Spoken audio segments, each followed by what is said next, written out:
two fantastic big picture talks today from Tim and from Karen. And then Emma's just given us a wonderful personal journey, and I'm going to continue in that vein. Give you a bit of a personal story. My topic is turning water into food. That'll make a bit more sense as I go on. I just want to tell you about an idea that I had when I was a school kid. And I've stuck with that idea for a couple of decades, 5 in fact.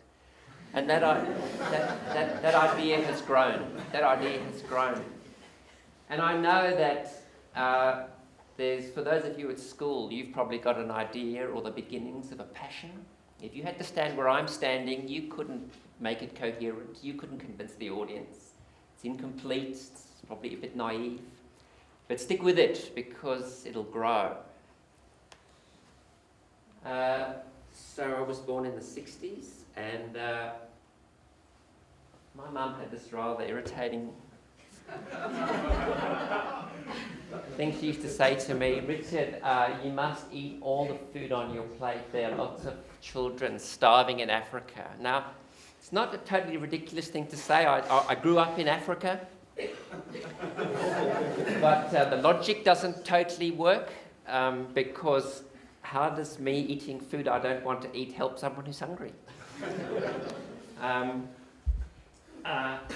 Of course, I grew up in a very affluent household. I didn't have much to do with those who were hungry. I knew they existed. At school, we had something called the school feeding scheme. We brought our loose change into class on Fridays. The teacher added it up. We kept a tally at the bottom of the board, in the bottom right-hand corner, I remember, and each class used to try to had a competition of who could raise the most money for the school feeding competition. This money went to schools which were children from very poor households came, and it gave them a meal at school. Now,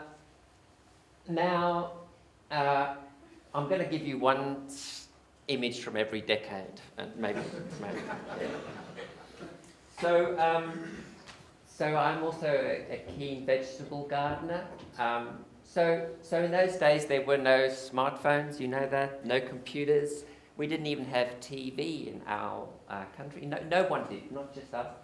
So anyway, growing vegetables is much more exciting, exhilarating, difficult than a computer game anyway. I'm trying to explain that to my 14-year-old. And what I did was I sold vegetables to my mother so I could give the money to the school feeding scheme. Because somewhere deep down was this idea that people were hungry. And my garden got bigger and bigger. We had to clear fell the whole garden, actually. And I got more and more interested, and so I had to study agriculture. I hope there's someone here who's going to study agriculture. It's a serious business. And the first job I got when I graduated, my professor said he wanted to give me a job growing vegetables. It was the early days of photovoltaic cells. We were looking at using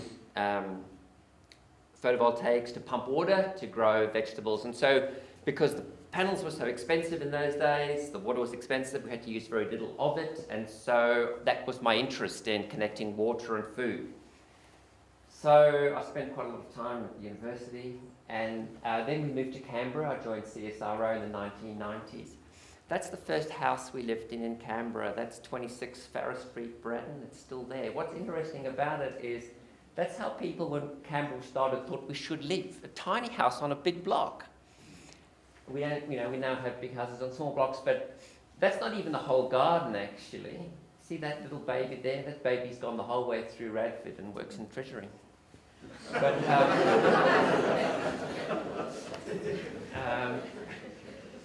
and so we filled up this garden with vegetables, and we sold them to our friends this time, because and we gave the money to Tia because there's hungry people out there, and they do some really good work in Africa.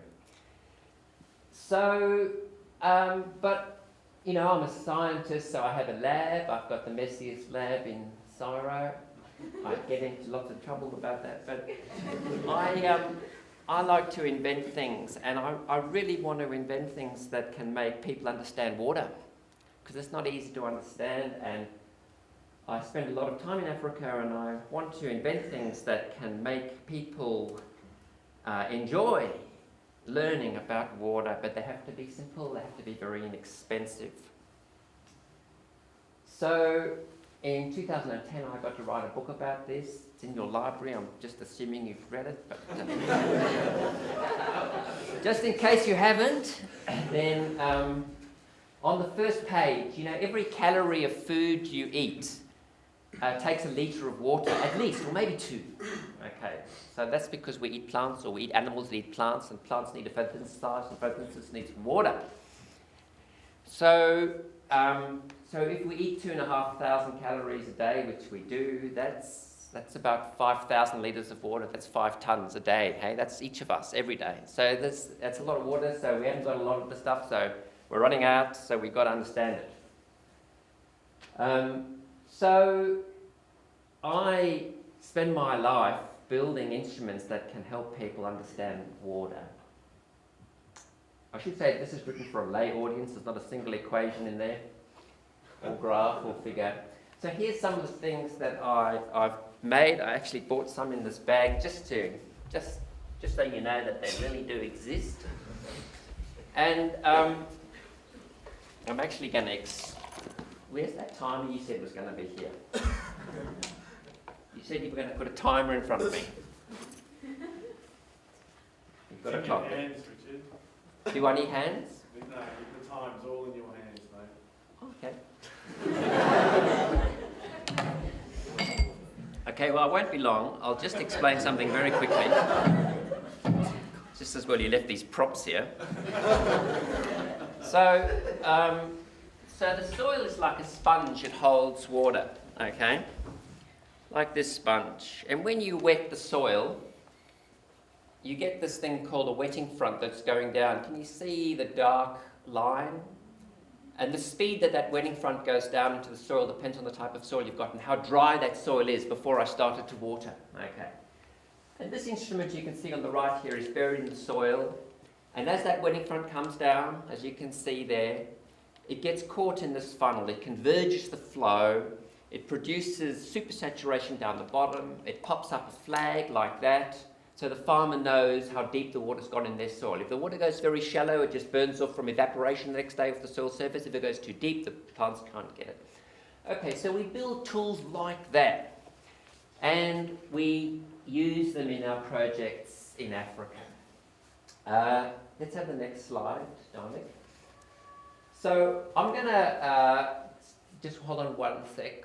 So I have many projects in Africa, and after, what decade are we on now? Well, okay, so okay. So 45 years later, things are starting to happen. Just hit that microphone and... These farmers with equipment are only 20.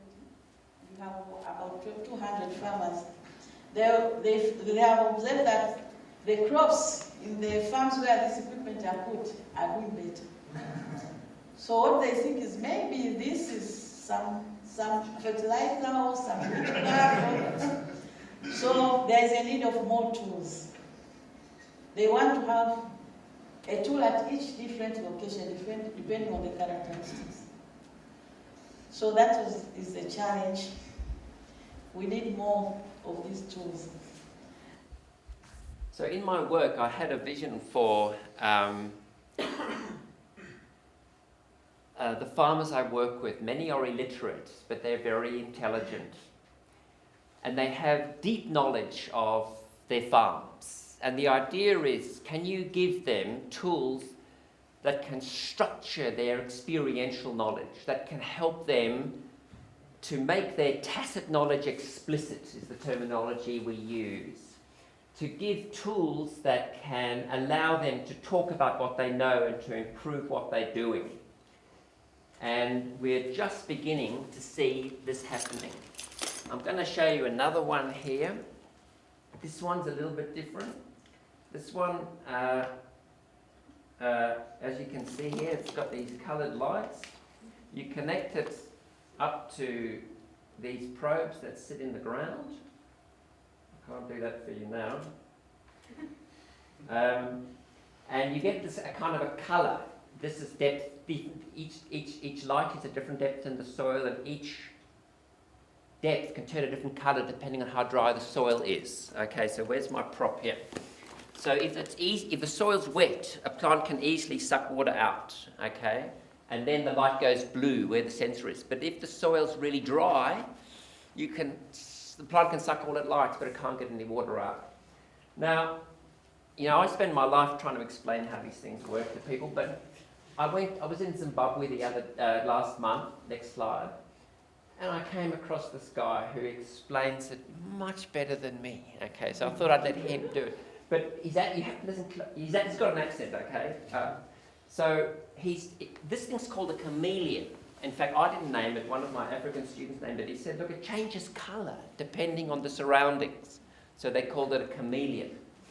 Now, if you want to know how a chameleon works, this guy's a farmer. He's dressed up for the occasion. Don't let that fool you. He's a farmer. And he's explaining to another group how this thing works. This is called a chameleon. Maybe from its name you can judge that it can change colors. It can change colors, like a chameleon does.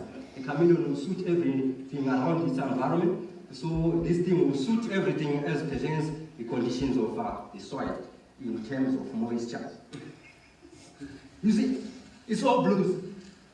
What does it mean? It means all the regions represented by this code are moist. If at all one of the regions is dry, it will indicate red. Say for instance, Cape 1, which is red, if it was dry from its level, it would indicate red, meaning danger. Watering is needed. We've got basically three colors that we show. It's either red, it's either blue, or green. Now, green would say, it's about dry, please get ready to water. Red would say, serious, it's dry.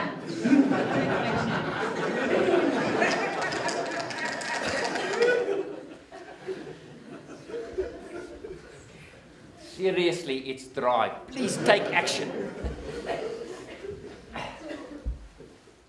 Last slide. Okay, I started with saying that you might be young and have an idea. Ideas are fragile things.